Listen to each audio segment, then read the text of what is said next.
Nossa mensagem hoje, ela vai continuar em Eclesiastes. E o título dela hoje Peraí que está escuro aqui. O título dela é: E agora? Quem poderá nos ajudar? Eu imagino que vocês completaram essa frase aí na cabeça de vocês. Um dos produtos culturais mais fantásticos, eu acho, da nossa época, é o trabalho do Chaves e Chapolin. São episódios que você assiste várias vezes, você ri das mesmas piadas e das mesmas bobagens. É impressionante. É uma coisa que eu às vezes ponho para assistir com os meus filhos e a gente ri das mesmas bobagens. Mas o Chapolin Colorado, diz assim, mas o meu pastor falou sobre Chapolin lá no culto esse domingo, né? Mas assim, vamos contextualizar, né, a mensagem para a gente entender. Existe no Chapolin, especificamente, a gente tem uma história onde os personagens eles se metem em confusões das mais diversas. E muitas vezes coisas bobas. Você vê assim que é coisa realmente boba mesmo. E quando eles estão em apuros e não sabem o que fazer, o que é que eles dizem? E agora? Quem poderá nos ajudar? E aí, Chapolin salta na cena e diz: Eu, o Chapolin Colorado, não contavam com a minha astúcia. Pois é, na vida real, quando a gente se mete em problemas, nem sempre existe um Chapolin para nos ajudar na hora que nós queríamos, do jeito que a gente quer. Mas existe um Deus que nos ama, que nos chama a viver com sabedoria, cuidado nesse mundo complicado, um mundo cheio de perigos. Esse mundo, meus irmãos, é como um mar bravo, um mar que está calmo e de repente começa a chuva, vem um maremoto, te levando para longe da praia, te fazendo se perder no meio do mar. Já tive a oportunidade de conversar com um pastor que ele faz missões nas regiões ali do Amazonas, próximo a lagos e rios bem extensos, e período de chuvas. Ele disse que de uma hora para outra a coisa muda e você se sente completamente frágil, sendo levado sem saber se realmente você vai conseguir sobreviver. Completamente sem forças, você está ali no meio do mar, perdido, esperando pela misericórdia de Deus. Ou então uma floresta, que parece estar seguro, e de repente você ouve o rugido de uma onça. Agora em São Paulo eu estava conversando com um pastor do Amazonas, e ele disse que quando eles estão viajando, né, e se por exemplo o carro quebra em algum local, ele disse que você sai para arrumar, ele disse, se você ouvir o barulho de uma onça, corra para dentro do carro, porque ela não tem medo de ninguém. Você achava que estava seguro, mas quando percebe está muito longe do que deveria estar. Ou então aquela cidade grande, que você não conhece muito, e quando menos espera, você começa a entrar em um bairro que depois você descobre que é o mais perigoso da cidade. Isso já aconteceu comigo também. O GPS me levou em situações difíceis. Deus não nos criou para Ele ser o nosso Chapolin Colorado. Não. Ele nos criou para viver uma vida de sabedoria, nos desenvolvermos e, por meio de sua orientação, andarmos longe de complicações. É isso que Salomão ele vai dizer no fim dessa lição que a gente vai ver hoje. Eu quero adiantar aqui para vocês já a conclusão dele. Na Bíblia não tem esse negócio de spoiler, né? Se você for assistir um filme da Paixão de Cristo, pode ter certeza que o personagem principal morre no final, mas ele ressuscita ao terceiro dia. Então, para o cristão não tem bronca com spoiler. Então vamos lá olhar em Eclesiastes capítulo 7, vamos ver o verso 29, a lição que Salomão ele traz para nós, dessa perícope, desse trecho que nós vamos trabalhar aqui hoje. Eclesiastes capítulo 7, verso 29, ele diz assim: O que descobri é tão somente isto, que Deus fez o ser humano reto, mas ele se meteu em muitos problemas. Olha aí. Deus fez o ser humano reto, mas ele se meteu em muitos problemas. O problema do mar é você ir para o mar sem bússola. O problema da floresta é você entrar nela sem ter mapa. O problema de andar em cidade grande é não ter um GPS que aponte para você os caminhos perigosos. Mas Deus nos deu sua palavra, sua presença, sua sabedoria. Ele não nos deu isso como algo a se usar longe dele. Ele nos deu sabedoria para ser vivida em um relacionamento de temor com o Senhor, entendendo quem Ele é e quem nós somos, o quanto pequenos somos, o quanto dependentes dEle nós somos. Não somos senhores do nosso destino. Não é assim que funciona a vida. Isso nós aprendemos na mensagem anterior, semana passada. E agora a gente vai ver um pouco mais de uma vida vivida diante da necessidade de temer ao Senhor para não cair em confusões. Já que estamos em Eclesiastes capítulo 7, a gente vai estudar hoje do verso 15 até o verso 29, dando continuidade na nossa série. O verso 15 ao verso 18, Salomão vai nos apontar as confusões do orgulho. É a ideia de saber demais ou saber de menos. Ele diz o seguinte: tudo isto vi nos dias da minha vaidade. E quando ele se refere a isso, nos dias da minha vaidade, ele não está dizendo que ele era uma pessoa vaidosa, não é isso que ele está dizendo. Porque ele está dizendo que tudo é vaidade. O ser humano, ele vive uma vida de vaidades. E aí você diz, mas lembra que a gente trabalhou o conceito do que significa vaidade? Vaidade não significa a ideia de que você está se enfeitando, não é essa vaidade que ele está falando. A vaidade que o livro de Eclesiastes se refere é o fato de que nós confiamos naquilo que não é real o suficiente para confiarmos. Ou nós damos valor àquilo que não tem tanto valor assim. Ou nós achamos que a vida é uma coisa muito longa, sendo que a vida é muito breve, é um vapor. É isso que ele diz que é vaidade, é você não enxergar as coisas do jeito que são e do jeito que Deus criou. Isso é vaidade, é viver uma ilusão. Isso é vaidade, segundo Eclesiastes. E ele diz que isso ele viu nos dias da sua vaidade.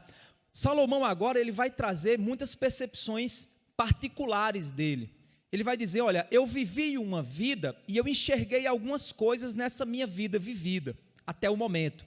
E eu quero aqui expressar para você o que eu observei a partir da vida que eu vivi. E aqui então ele continua dizendo: há justos que perecem na sua justiça. Há pessoas corretas que perecem, mesmo estando certas. Um ponto, vamos continuar. E há ímpios que prolongam os seus dias na sua maldade. Aqui ele está trazendo uma palavra de sabedoria e ele está fazendo o que a gente chama de comparação. Ele está comparando duas frases e usando a letrinha I para conectar as duas. Ele está dizendo, justos que perecem na justiça e ímpios que prolongam os seus dias na maldade. Quando a gente põe essas duas frases, uma paralela à outra, a gente entende que comparação ele está fazendo.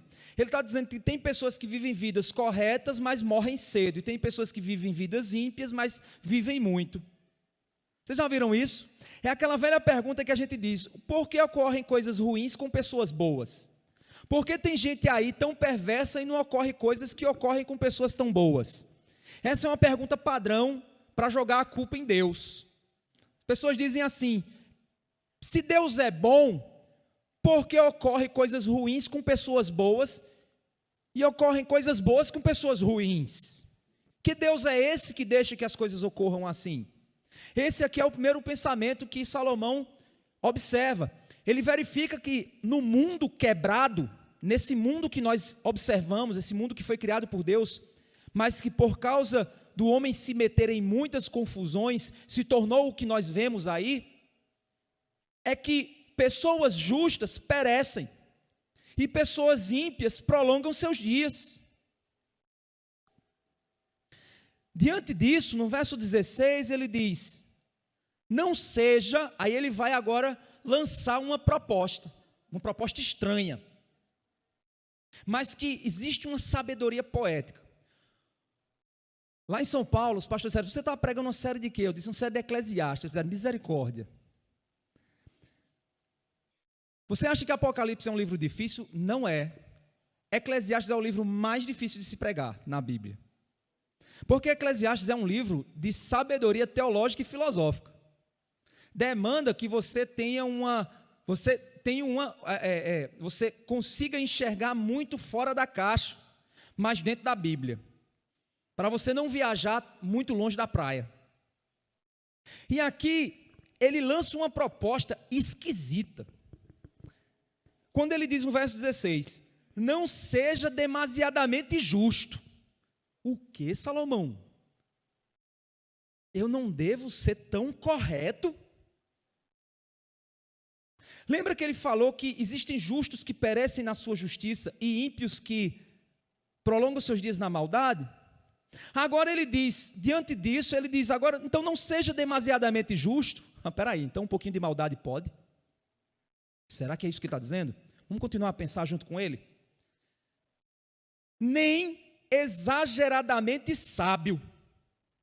Peraí, mas ele diz que sabedoria é uma coisa tão maravilhosa, por que ele está dizendo não seja exageradamente sábio? Então eu posso ser um pouquinho tolo? Só um pouquinho de tolice faz bem para a vida? É isso que Salomão está dizendo? Vamos continuar. Ele diz: porque você destruiria a si mesmo. Pronto, agora o nó terminou. Agora a coisa piorou. Porque se você for exageradamente justo, demasiadamente sábio, você vai se destruir. Mas Salomão acabou, até agora ele está dizendo que sabedoria é uma coisa boa. O livro de Provérbios diz que busque como quem busque grandes tesouros, que a sabedoria... Aí vamos lá, olha só. O verso 19, só para a gente complicar mais ainda a nossa cabeça. Ele diz no verso 19: a sabedoria fortalece o sábio, mais do que 10 poderosos que se encontram numa cidade. O livro de Provérbios, ele vive elogiando a sabedoria, dizendo que é uma coisa maravilhosa. O temor do Senhor é o princípio da sabedoria. Mas agora, mesmo assim, peraí, Salomão está tendo problemas? O que está acontecendo? E aí a gente vai continuar os paralelos de sabedoria contida no texto, para a gente poder entender e encontrar uma saída. Se você diz: pastor, esse texto aqui está difícil, é porque a gente não chegou no difícil ainda. Tem coisa pior para frente. Tem coisa mais difícil para frente. Ele diz aqui no verso 17: não seja demasiadamente perverso. Aí tudo bem. Não seja demasiadamente perverso, mas pode ser um pouquinho. E agora? Nem seja tolo, porque você morreria antes da sua hora. Olha que interessante. Agora ele diz: o demasiadamente perverso e o tolo morre cedo. Mas lá atrás ele disse que existem pessoas más que prolongam seus dias. Anteriormente ele disse que o demasiadamente justo e o exageradamente sábio destrói a si mesmo. E lá ele diz atrás, de fato, que o sábio muitas vezes perece. Vamos tentar explicar o que está acontecendo aqui? O verso 18 é o pulo do gato. Quando ele diz assim: bom é que você retenha isto. O que é isto que ele está falando? Reter o que ele disse logo anteriormente. E também não abra mão daquilo. Daquilo o quê? Daquilo que ele disse antes de isto. O isto é o verso 17. O aquilo é o verso 16. Certo? Esse é o jogo. Retenha isto, logo anterior. Mas também não esqueça daquilo. O anterior ao anterior. Vamos lá. Pois quem teme a Deus sai ileso de tudo isto. Quem teme a Deus sai ileso da confusão anterior. O que é isso?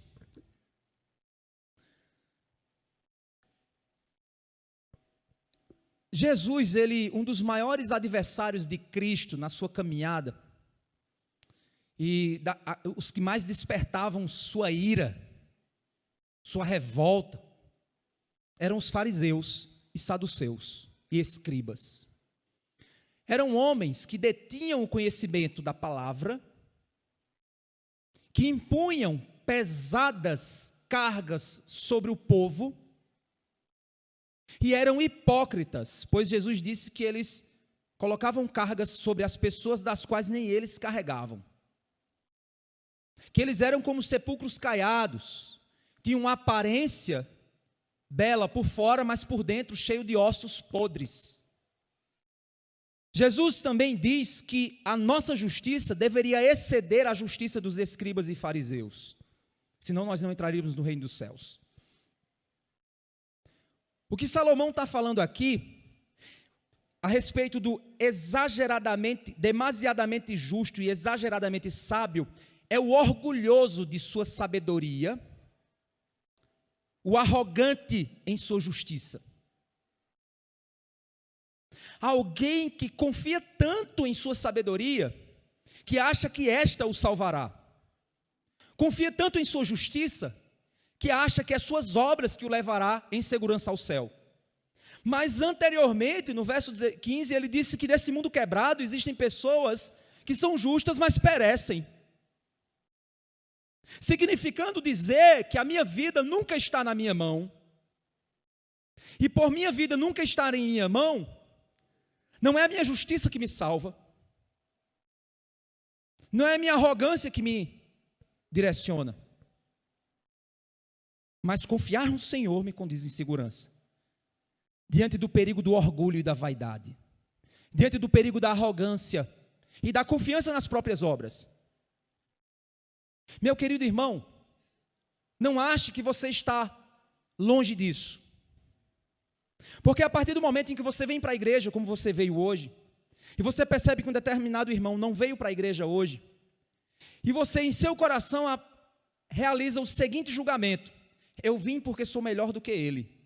Automaticamente, você caiu da graça, em direção ao orgulho, à vaidade e à confiança em si mesmo. Você só está aqui por causa da graça de Deus. Você só faz o que faz por causa da bondade do Senhor. Você só tem o que tem porque Deus é misericordioso. O orgulho é um câncer.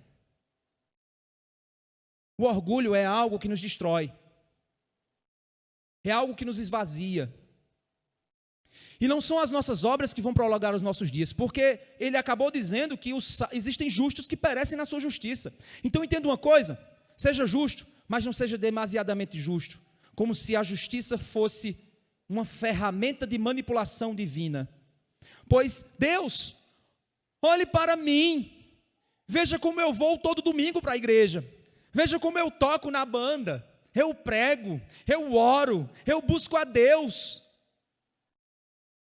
Senhor, olha para a minha vida, olha para o testemunho que eu dou às pessoas. Eu sou uma boa pessoa, eu sou um bom homem, eu não mereço sofrer.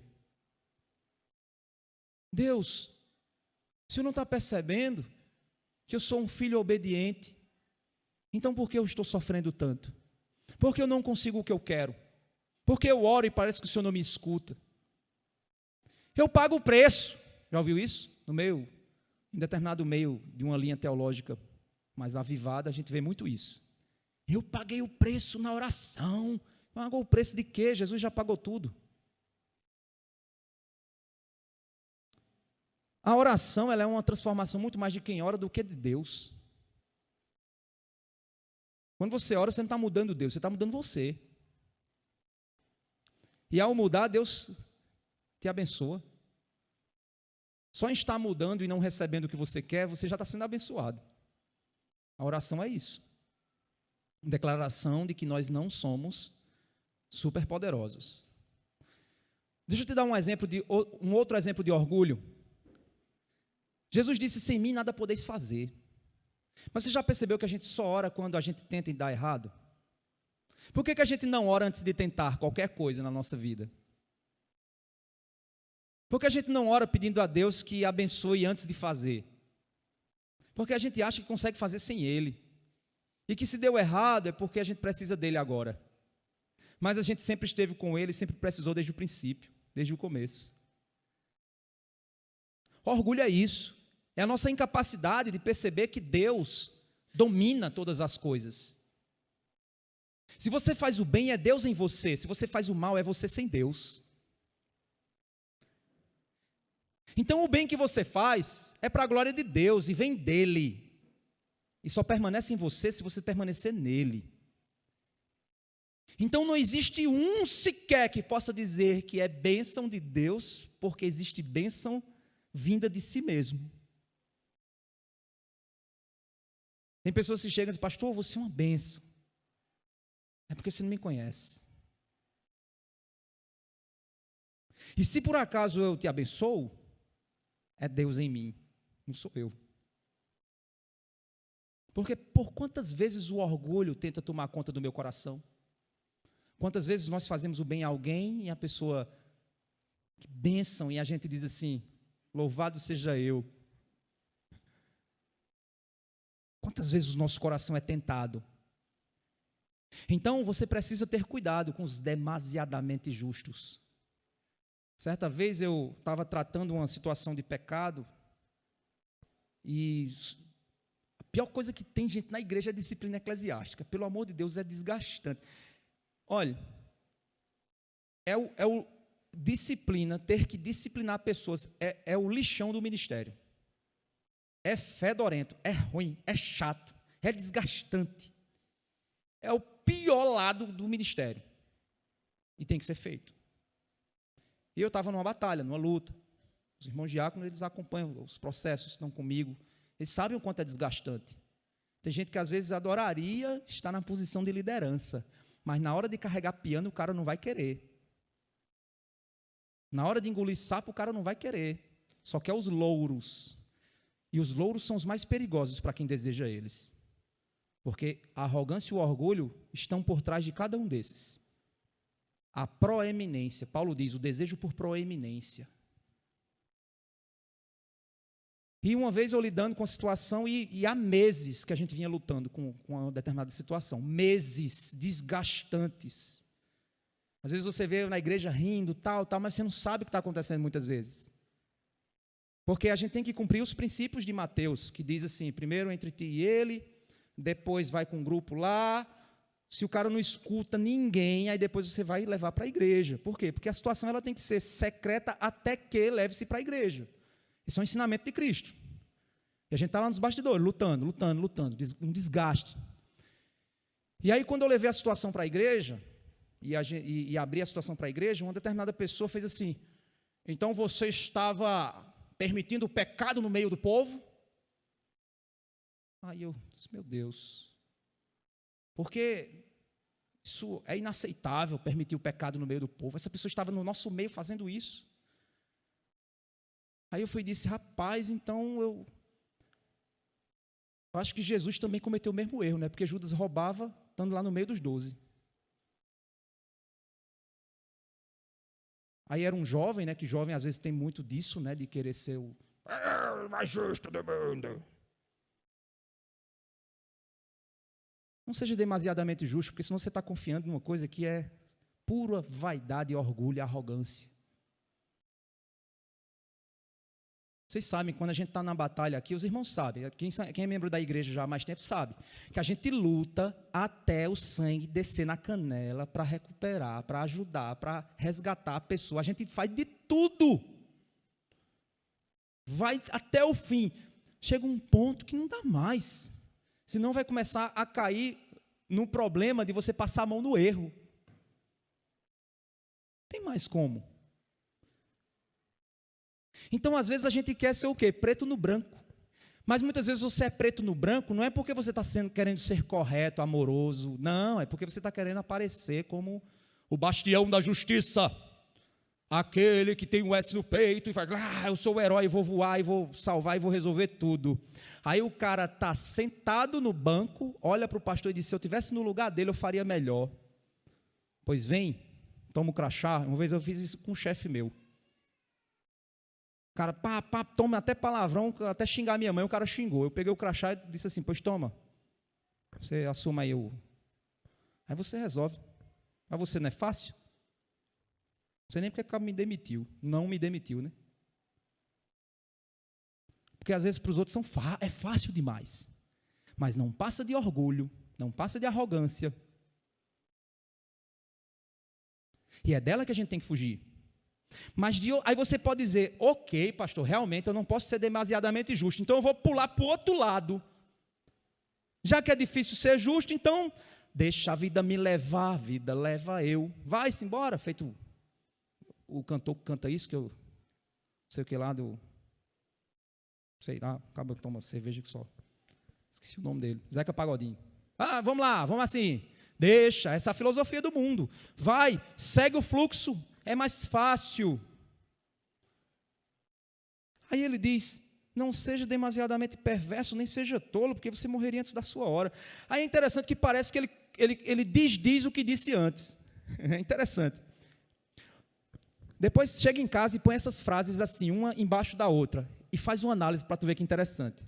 Ele lança um pensamento, depois ele joga uma coisa que quebra o anterior, depois ele joga mais dois pensamentos que desfaz os outros. Aí dá um nó na sua cabeça, exatamente para te dizer assim, cuidado com os extremos. Cuidado com os extremos. Estou dizendo para você ser do centrão, não. Não é isso, não. Porque no final ele diz o seguinte, se você andar temendo ao Senhor, você vai conseguir escapar de tudo isso. Tem momento que você tem que ser rochedo. Tem momento que você tem que, peraí. Espera mais um pouco. Você é um injusto. Não, eu não sou um injusto. Eu estou esperando. Estou pensando. Estou analisando. Não é hora de agir assim.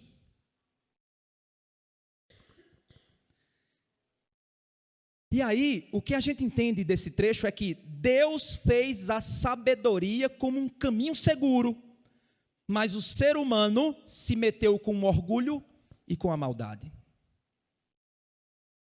Fuja disso. Tema ao Senhor, porque você vai andar seguro. Então você não vai ser enganado? Vai sim. Às vezes você está confiando em uma pessoa, e a pessoa, pastor, eu estou lutando contra esse pecado, só que o cara está te enrolando. E você está ali.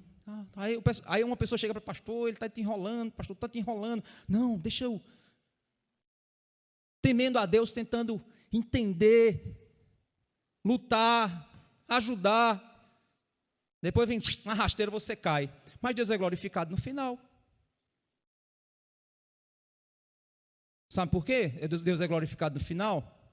Porque se tudo isso era por temor ao Senhor e desejo de obedecê-lo, Deus nos faz escapar de tudo isso. Então não é a sua esperteza, a sua perspicácia, a sua capacidade política, o seu diálogo, que vai resolver o problema, não. Às vezes as pessoas estão xingando você, falando meio mundo de mentira a seu respeito. Você está ouvindo aquilo ali, dizendo, esse povo não sabe nem um terço do que tem nos bastidores, da luta que tem sido feita. Aí a gente é compelido o quê? A se defender. Aí Deus faz, cale sua boca e fique na sua. Aí você tem que engolir.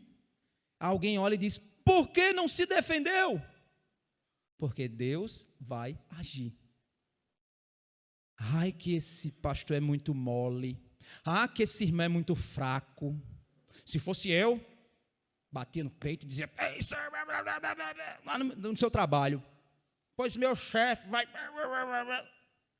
vai ouvir umas poucas e boas. Talvez não precise disso agora. Talvez um dia precise. A questão é essa. Como saber o momento certo? Aí é que está. Se você temer ao Senhor, você vai saber. Vai acertar sempre? Não. Mas se você errar, mas estava dependendo de Deus, Ele vai te livrar. Pode ter certeza. Agora vem um outro ponto, as confusões da opinião pública. Saber para ser famoso. Tem gente que ama ouvir o que os outros pensam dele. As mídias sociais têm sido o lugar para isso. Você posta uma foto para ver o que as pessoas vão dizer sobre você. Mas pode ter certeza, elas não vão dizer o que pensam de você. Não vão dizer, não. E você pode até dizer, digam, digam, digam, mas você não vai querer ouvir. É isso que Salomão vai dizer aqui. Olha só, verso 23. Não, verso 19. A sabedoria fortalece o sábio. Ótimo. Mais do que 10 poderosos que se encontram numa cidade. Ou seja, sabedoria dá muito mais força do que o poder. Fato. Seja sábio, é melhor do que ser poderoso. Verso 20. Não há nenhum justo sobre a terra que faça o bem e não peque. Mas ser sábio não te torna santo. Esse é o ponto. Ser sábio não te torna santo. Ser sábio não te salva. Quem te salva é Cristo e o sangue dele. Ser correto não te faz perfeito. Não te leva para o céu. Salvação não é por obras, para que ninguém se glorie. Por isso que quando alguém diz eu vou para o céu, ele não está dizendo que eu sou o cara e por isso eu vou para o céu. Não, quando ele diz eu vou para o céu, é porque eu sou um miserável pecador e entendi isso, e Cristo morreu no meu lugar. É isso que você está dizendo quando você diz eu vou para o céu. Eu tenho certeza que vou para o céu. E a minha certeza não é em mim, nas minhas obras, a minha certeza é na obra de Cristo, que Ele executou na cruz. Essa é a minha certeza. Eu me orgulho na obra dele, não na minha. Porque se você me conhecer, você vai saber que eu não mereço o céu. O verso 21, ele continua dizendo, aí você diz, beleza, ok, será que eu vou agora, então eu vou, já que eu não sou tão correto, tão santo, e eu quero ser sábio, quero crescer, quero desenvolver, quero me tornar uma pessoa melhor, vou ouvir o que as pessoas pensam a meu respeito, afinal de contas, a opinião pública pode me levar para o céu. Tem gente que pensa assim. Tem muito pai, tem muito filho que está pensando que porque você se batiza, você vai para a igreja, porque o seu pai pensa que você é crente, você vai para o céu. Meu filho, pastor, é muito correto, é um menino de Deus. É a opinião do teu pai, mas ele é mesmo? Ah, pastor, mas o meu pai disse que eu sou uma pessoa tão boa. Na escola eu só tiro 10. Eu sou tão honesto, nunca fui preso. Meu nome no SPC está limpo. Nunca dei mau testemunho. Sou uma pessoa tão correta. Pergunta a qualquer um, que eles vão dizer, realmente, aquele cabo vai para o céu. É aquela ideia de uma pessoa depois que morre, né? Ninguém gostava do cara, depois que morre, que Deus põe num bom lugar, era uma pessoa boa. É interessante isso, né? E aí ele chega e diz assim, verso 21, não dê atenção a todas as palavras que se dizem, para que você não venha ouvir o seu servo amaldiçoando você. Gente, é interessante que uma vez eu ia chegando na empresa que eu trabalhava, né? Eu era gerente, então eu tinha uma sala, e aí às vezes eu saía da sala, quando eu saía da sala, quando eu me trancava na sala, eu não via, ninguém ouvia quem estava fora, nem ouvia quem estava dentro. Uma determinada vez, eu cheguei bem mais cedo, e o pessoal não viu que eu estava dentro da sala. Eu estava com a porta fechada, a coisa trancada. E aí eu ouvi uns barulhos, mas não sabia o que era. Aí quando eu abri a porta, estava o pessoal falando mal de mim. Gente, foi tão doloroso ouvir aquilo ali que o pessoal estava dizendo. Na hora que não, porque ele fica... Porque eu sempre fui muito de cobrar muito. E aí o cara disse que eu achava que eu estava no exército. Né, que a empresa era a empresa militar. E aí, aquilo ali, rapaz, eu sempre me achei tão amoroso.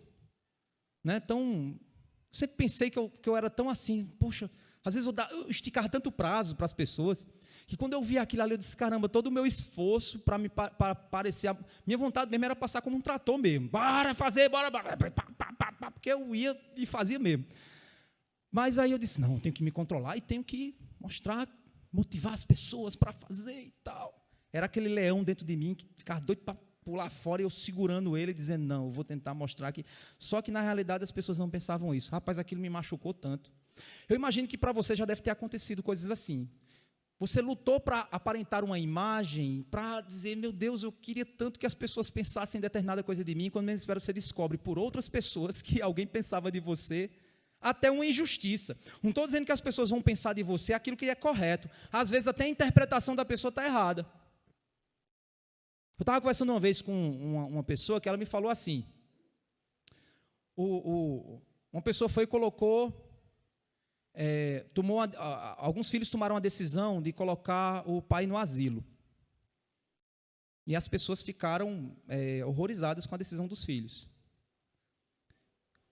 Mas as pessoas não sabiam que o velhinho, aparentemente tão amoroso para os de fora, era um bicho complicado para os de casa.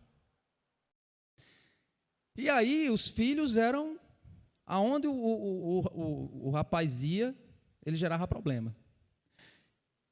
E naquela circunstância, a decisão dos filhos foi questionada por muita gente. Vocês já perceberam que tem situações que as pessoas elas nos julgam sem saber onde é que o sapato está apertando? Às vezes você lutou, comeu pão com ovo no café da manhã, no almoço e no jantar, comeu salsicha, mortadela e tal, e juntou um dinheirinho, e foi e comprou um carro. Aí o povo, agora é pastor? Eu estou fazendo reforma lá em casa, né? Olha, quando era engenheiro, a casa dele era aos pedaços, agora que virou pastor, está fazendo reforma em casa. Deve estar ganhando muito dinheiro dos fiéis. Será que não tem gente que pensa assim? Com certeza, gente. Teve um amigo meu que fez engenharia comigo e disse, rapaz, tu estás por onde? Eu disse, rapaz, eu saí da engenharia, eu sou pastor agora. Eita, pegou uma boquinha, não foi? Foi isso que o cara me disse. Peguei uma boquinha. Aí eu disse, mas rapaz, é isso que esse cara pensa de mim, que eu peguei uma boquinha. Gente, Salomão está dizendo o seguinte, olha, não dê ouvido a tudo que os outros dizem não, porque se você for viver com base na opinião dos outros, você vai sofrer, meu amigo. E no verso 22, ele diz uma coisa que aí quebra as tuas pernas, você diz, é mesmo, pastor, os outros são isso mesmo, é mesmo, o povo é isso mesmo. Aí o verso 22, ele diz, e você sabe que muitas vezes você mesmo já amaldiçoou os outros. Toma. Ele devolve, ele diz, e você sabe que você já foi um desses que saiu julgando, fulano e tal, botou o pai num asilo, ó, safado, eu nunca faria isso com meu pai. E aquilo ali, ó, fulano, no meio de uma luta, vai lá e compra um carro novo, eu nunca faria isso. Você sabe por que ele teve que comprar? Você conhece a realidade da intimidade da família? Você sabe o que realmente está acontecendo? Vocês estão percebendo que Salomão aqui, ele está confrontando duas ideias, sabedoria, orgulho, vaidade, sabedoria, orgulho, vaidade. Ele está o tempo inteiro dizendo o seguinte, olha, você está achando que você sabe muita coisa, você não sabe de nada não. Você está achando que você é muita coisa, você não é nada não. Põe-se no seu lugar e tema a Deus, e tente fazer o que é correto. Eu vou fazer o que é correto para as pessoas me amarem, pois vai ter gente que vai odiar você. Todo mundo vai pensar que eu sou o cara mais legal do mundo. Gente, eu já ouvi cada coisa que algumas pessoas por aí dizem sobre mim. Teve uma vez que eu soube que uma pessoa saiu por aí dizendo que ela veio aqui na igreja, eu estava na hora do culto pregando, aí a pessoa foi entrando, eu disse assim, saia daqui que você não é bem-vindo, na hora da pregação. Eu fiquei sabendo que teve gente que disse que eu fiz isso no culto, dizendo por aí. Gente, quem me conhece aqui desde o início do meu ministério, eu já fiz isso alguma vez aqui na igreja, tá? A pessoa entrando, Rodrigo ali, Rodrigo, sai daqui, você... O pobre do Rodrigo até arrupiou o zóio agora. Pelo amor de Deus, gente. Eu já ouvi, aquele pastor, vou não para a igreja dele, ele é muito legalista. Gente, se eu for ficar vivendo em função do que o povo está dizendo, pelo amor de Deus, eu vou parar de pregar a palavra, eu vou virar servo do que os outros querem, no lugar de ser um pregador do que Deus deseja que eu pregue. O conselho está claro. Deus fez sabedoria como segurança. Mesmo assim, o sábio peca. E ao tentar saber de tudo sobre si com os outros, ele cai em decepção. Essa é a lição que ele traz aqui. E agora, ele vem para outro ponto. São as confusões ao tentar dominar a sabedoria. Aí você vai dizer, então beleza, eu vou pegar a sabedoria como pego um cavalo, vou montar nela e vou cavalgar na vida montado na sabedoria. Agora eu vou avançar. Saber para ter em si mesmo e não depender de Deus. Tem muita gente que é assim. O cara estuda muita teologia para carregar nele mesmo um conhecimento que ele acha que vai. É o que acontece com um jovem teólogo. Eu tenho uma resposta para tudo. Aí vem uma pessoa, como já aconteceu uns casos que eu digo, meu Deus, o cara era marido da mulher, casou com outro que era o irmão do tio da não sei o que lá, voltou para o namorado que era filho de não sei quem, que teve um filho com não sei quem, e agora volta para quem? Para casar com quem? Aí você fica, meu Jesus, que criatividade o diabo tem para inventar confusão. Espera aí que o livro de teologia, deixa eu procurar no livro de teologia para ver se eu consigo encontrar uma resposta para esse problema, porque para mim isso é novo. Não é assim, gente, que funciona a vida. E aí tem gente que acha que domina pelo conhecimento. Não é assim que funciona. Olha o que ele diz, verso 23. Tudo isto examinei por meio da sabedoria. Eu disse, serei sábio. Mas a sabedoria estava longe de mim. O que está longe e é muito profundo, quem o poderá encontrar? Ele disse, eu vou ser sábio, vou conhecer tudo. Quando ele começou a aprofundar, ele disse, quanto mais eu afundo no conhecimento e na sabedoria, mais eu percebo que ela é muito mais profunda do que eu. E agora? Não vou chegar no fim disso. Verso 25, procurei conhecer, investigar, buscar a sabedoria e a razão. E compreender que a maldade é estupidez e a tolice é loucura. Deus fez a sabedoria para ser investigada, mas ao se tentar chegar ao seu fim, se torna impossível.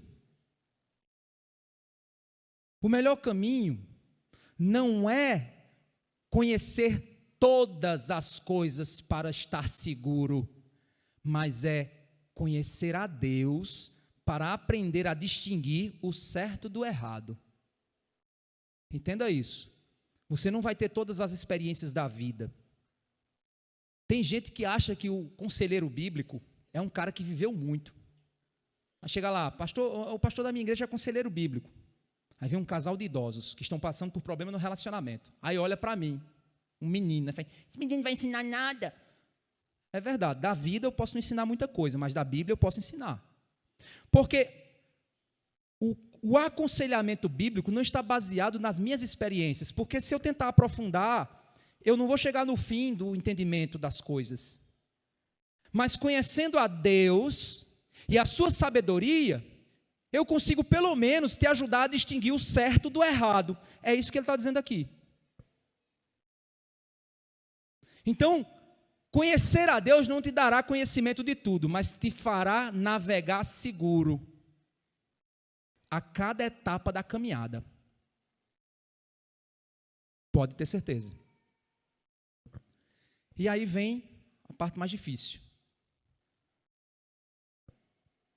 São as confusões quando desprezamos a sabedoria de Deus. Busquei sabedoria, não consigo aprofundar. Então foi o seguinte, deixa ela para lá. Vou agora viver a vida do jeito que eu quiser. Não precisa da sabedoria, não. Opa, peraí, calma, olha o outro extremo aí que você está caindo. Você está querendo saber demais, se achar tão seguro em saber que você vai se tornar alvo da ira de Deus. Lembra que no texto anterior ele disse o seguinte, que aquele que é muito sábio pode ser destruído na sua sabedoria? Porque saber não é sinônimo de humildade. A arrogância pode tomar o coração do sábio. E aí vem, olha que texto difícil. Espero que dê tempo aqui. Tem que dar, né? Ele diz assim: achei coisa mais amarga do que a morte. Quando ele diz achei, ele começa aqui a apontar para uma experiência pessoal. Você vai ver que isso é muito pessoal dele, certo? Salomão aqui não está traçando uma regra para a gente usar, não, no sentido geral. Ele está falando de experiência íntima dele. Eu vou provar isso para você. Achei coisa mais amarga do que a morte, a mulher cujo coração é rede. Tem traduções que diz que uma mulher cujo coração é rede é uma mulher sensual. É uma mulher que se usa da sensualidade para dominar, para manipular. É isso que ele quer dizer.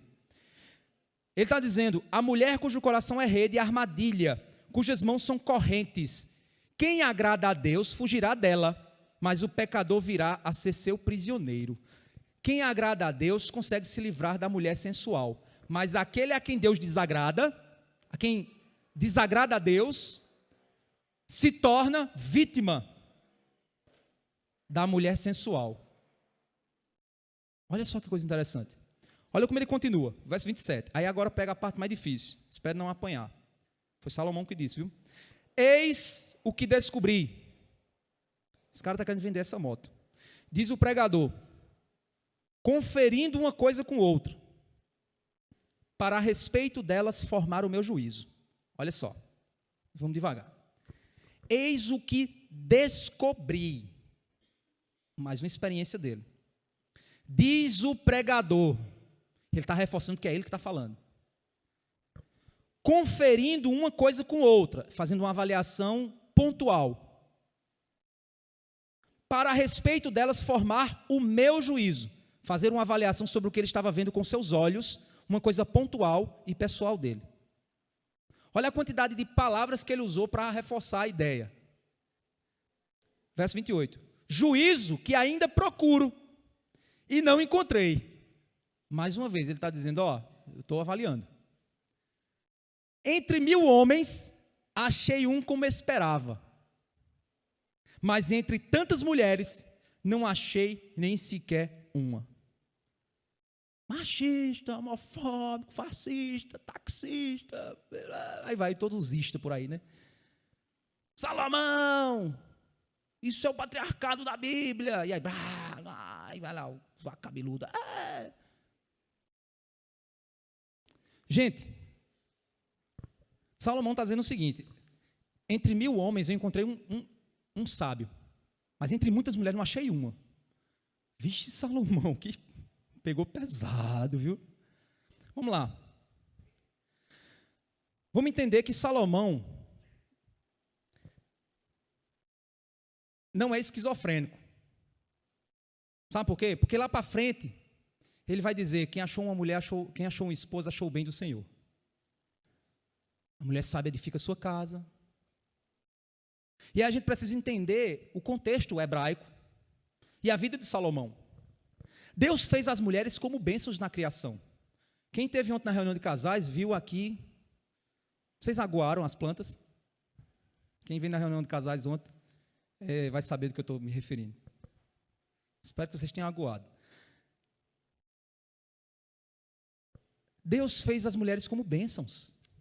Gênesis nos diz que não era bom que o homem estivesse só, pois desta forma a glória da complementaridade de ambos não se mostraria plena em Deus. Deus fez homens e mulheres para se complementarem, e essa complementação produziria glória para Deus. E não era bom que o homem estivesse só, porque sozinho ele não manifesta essa complementaridade que Deus queria manifestar ao criar a mulher. Enquanto a essência do masculino é a força para proteger e prover, a essência do feminino é o ézer de Deus, o auxílio ao cansado, o auxílio ao que está fraco, o auxílio ao que está em crise, o complemento e incentivo ao que precisa crescer. Isso é o ézer feminino. É a característica da feminilidade, é a base dela. Nós vemos na Bíblia mulheres poderosas em Deus. Ruth Ruth se refugiou em Deus, no Deus de Israel, no meio de uma crise. Foi resgatada por um bom homem, que ao recebê-la por sua fidelidade, por ser uma mulher fiel a Deus, ela se tornou o ventre que foi usado para trazer a linhagem de Cristo.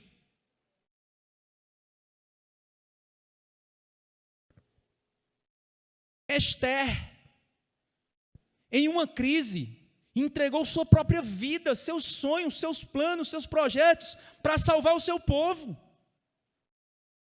Entregou-se completamente para isso. Débora, que em meio a uma crise generalizada, até crise de homens, ela não desejou tomar o lugar de Baraque, mas ela incentivou ele no meio do medo e da fraqueza, para que ele realizasse a missão que Deus tinha chamado ele para fazer. Sara, que mesmo com o esposo que falhou 2 vezes e colocou ela em dificuldade, ela confiou em Deus e foi liberta pelo esposo mais justo que ela poderia ter, o Senhor Deus. Maria, que diante de toda oposição e mentiras, da qual seria vítima por ser virgem e estar grávida, ela aceitou ter o seu ventre, um instrumento para trazer a salvação. Eu poderia aqui passar horas e horas falando de grandes mulheres de Deus, que também pecaram, como os homens pecaram, mas que foram grandemente usadas em sua feminilidade, em seu chamado divino de auxílio. No casamento, o mesmo Salomão, ele diz, Provérbios 18, 22, quem acha uma esposa, acha o bem, recebeu uma bênção do Senhor. O mesmo Salomão é que diz isso. Provérbios 31, 10 a 12, ele diz, mulher virtuosa, quem a achará? O seu valor muito excede o de finas joias. O coração do seu marido confia nela. Não haverá falta de ganho. Ela lhe faz o bem e não o mal todos os dias da sua vida. Provérbios 31, o 20 ao 21, continua dizendo que essa mulher abre mão aos aflitos e ainda estende a mão aos necessitados. Quanto à sua casa, não teme a neve, pois todos andam vestidos de lã escarlate. Ela cuida. E olha no início de Provérbios 31, de onde vem a mulher virtuosa? É a mãe do rei Lemuel, que diz para ele qual tipo de mulher ele deve buscar para ser sua esposa.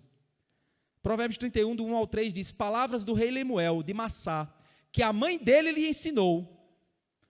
O que lhe direi, meu filho, filho do meu ventre? Que lhe direi, ó filho dos meus votos?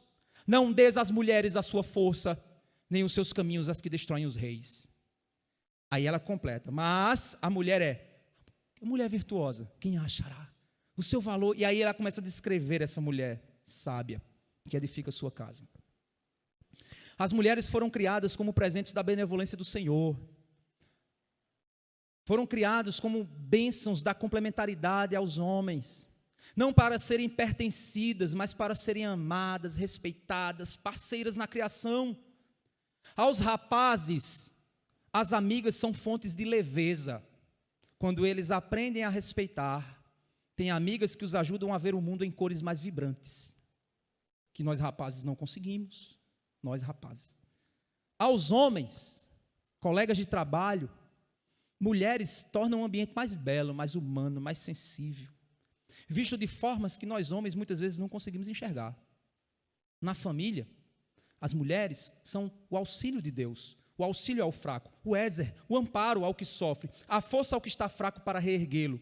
Enquanto os homens mostram sua força, seu avanço, sua coragem de adentrar a escuridão do mundo e sua força para desbravar os mares bravios para terras novas, as mulheres vêm para deixar o lugar um lar.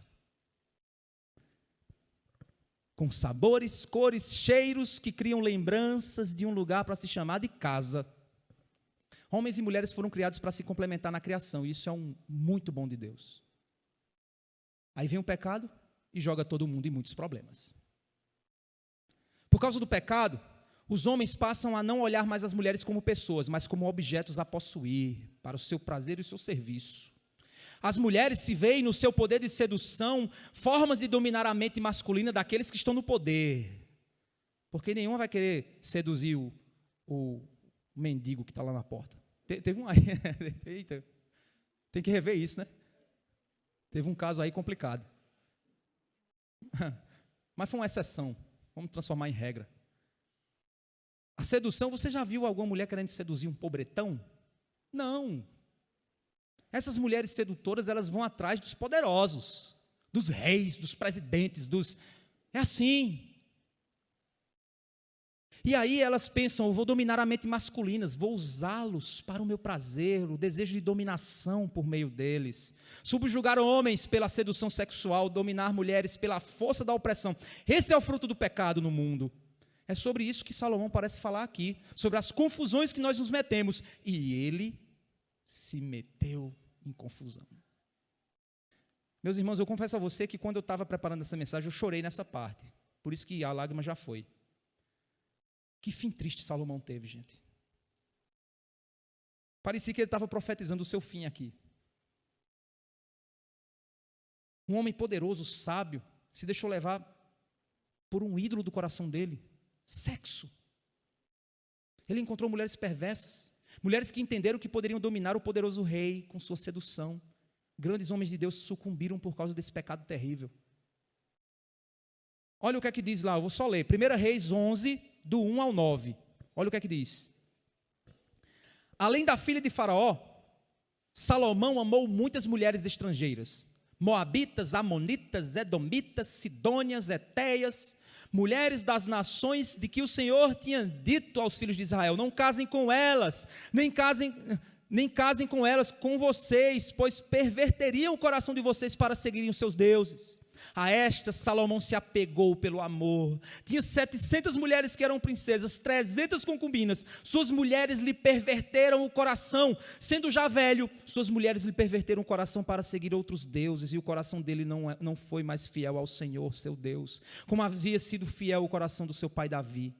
Salomão seguiu Astarote, deusa dos Sidônios, Milcom, a abominação dos Amonitas. Assim Salomão fez o que era mal aos olhos do Senhor, não perseverou em seguir o Senhor, como Davi, seu pai, havia feito.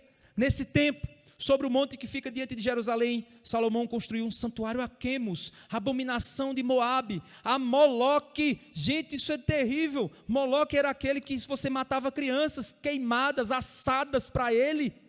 Salomão fez um altar para essa abominação. É como se Salomão estivesse apoiando o aborto hoje. Assim fez para todas as suas mulheres estrangeiras, as quais queimavam incenso e ofereciam sacrifícios aos seus deuses. O Senhor se indignou contra Salomão por ter desviado o seu coração do Senhor, Deus de Israel, que lhe havia aparecido 2 vezes. O fim de Salomão foi terrível. Gente, que tristeza, um homem tão sábio. Amava tanto a Deus, feito justo, mas ele se meteu em confusões.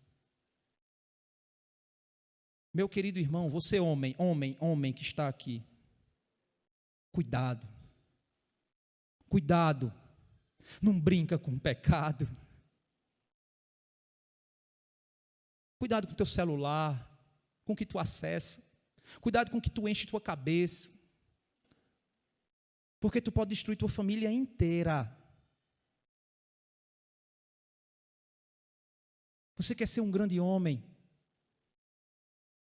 Fuja do pecado. Quer ser um grande pai?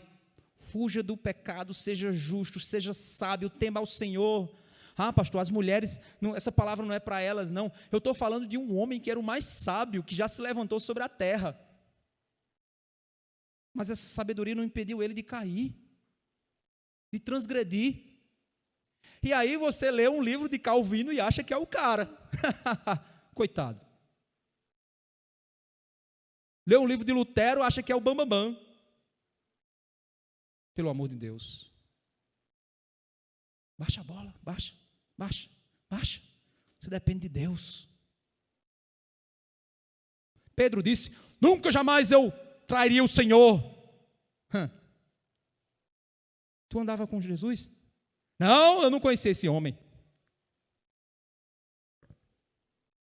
Meu irmão, a conclusão de Salomão é que Deus fez o homem reto, mas ele se meteu em muitas confusões. Como viver seguro nesse mundo? Como navegar seguro no mar da vida? Buscar ser sábio demais, como se isso fosse fruto de esforço aos próprios olhos, nos faz cair no pecado do orgulho, nos leva a um caminho longe da vontade de Deus. Se entregar a um tipo de graça libertina, eu fui salvo pela graça para a liberdade, fosse chamados, ou maldade deliberada, já que o mundo é mau, é difícil ser sábio, então deixa a vida me levar, vida leva eu. Este é outro caminho perigoso para se trilhar, e com certeza a sua vida será curta demais. Temer ao Senhor é o caminho da sabedoria. Buscar em sua palavra é a fonte do saber. Ouvir conselhos sábios é importante para navegar seguro. Mas tentar saber de tudo sobre o que os outros pensam de você é perigoso. Está carregado de armadilhas, daquilo que não é o que Deus pensa a seu respeito. A sua identidade tem que ser reforçada pelo que os outros pensam. Não, se preocupe com o que Deus deseja de você. Um dia alguém vai dizer algo que vai te machucar profundamente. Isso pode destruir você, te tirar da navegação segura proposta pelo Senhor. O orgulho te faz achar que não peca. Pode começar a te conduzir a caminhos perigosos, pois assim como Salomão, um homem extremamente sábio, foi conduzido ao coração de mulheres perversas, que destruíram sua vida, seu reino, seu legado. A sabedoria te ajuda a saber o que é bom e o que é mal. Temer ao Senhor é o caminho para não cair nas armadilhas que o pecado nos monta. Deus tem um caminho de justiça para você. Não caia nas armadilhas, pois senão você vai se meter em muitos problemas. Cristo é o modelo de caminho seguro. A vida de Cristo é um exemplo do que seguir e do que fazer. O Espírito Santo é o professor da palavra e é aquele que regenera teu coração. Ame ao Senhor em Cristo com todas as tuas forças, com todo o teu entendimento. Tema em seu caminho ao Senhor, pois assim você estará seguro, mesmo que seja imperfeito. Tema ao Senhor, porque no meio das tempestades, ele vai parecer estar dormindo, mas ele está no barco. Se você ainda não sabe para onde ir com segurança, você precisa conhecer o Senhor Jesus. Para quem está aqui agora, e você diz assim, eu não sei para onde eu ir. Esse Jesus que você está me falando aí, pastor, eu já ouvi falar dele, mas eu quero conhecê-lo. Se tem alguém aqui que ainda não conhece o Senhor Jesus como seu único e suficiente Salvador, você até conhece Jesus, mas você tem um relacionamento pessoal com Ele, de professor e aluno, de mestre e discípulo. Você tem esse relacionamento de senhor e servo com Ele? Entenda o seguinte, ele disse, eu sou o caminho, a verdade e a vida, ninguém vem ao Pai senão por mim. Jesus disse que ele era a porta e o que entrar por ele achará pastagens. Ele é o bom pastor que conduz suas ovelhas em segurança. Ele diz, aquele que vem até mim de maneira nenhuma o lançarei fora. Você quer estar seguro, mesmo no mundo bravio? Viva com Cristo, navegue com Cristo, siga o mapa de Cristo. Ele é o GPS que vai dizer para você onde é que está o bairro seguro. Ouça a Cristo por sua palavra, tema ao Senhor de todo o seu coração, ame a Ele com todo o seu entendimento, e você vai completar a carreira e guardar a fé, pode ter certeza. Mas no momento que você achar que está seguro sozinho, que é autossuficiente, que é sábio o suficiente, que é inteligente o suficiente, pode ter certeza que você já se perdeu do GPS do Senhor.